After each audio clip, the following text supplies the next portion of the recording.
సంద్రాలావతల ఓ దేశము పొట్ట సెతవట్టి బయలెల్లితి పైసల కోసము వనవాసము రామ రామ అంటూ నేనొస్తిని 7 సంద్రాలావతల ఓ దేశము పొట్ట సెతవట్టి బయలెల్లితి పైసల కోసము వనవాసము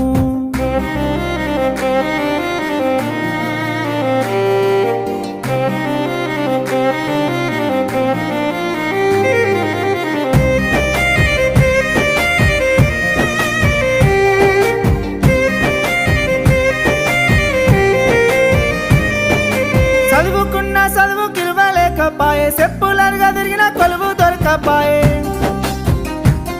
వ్యవసాయం చేద్దామంటే సొంత భూమి లేక మూలకున్న ముసలి దాని సొమ్ములమ్మి ఏజెంటు చేతుల పైసలు నేబోసి వీసా చేత బట్టి ఇండిగో ఫ్లైట్ ఎక్కి రామ రామ అంటూ నేనొస్తిని 7 సంద్రాలావతల ఓ దేశం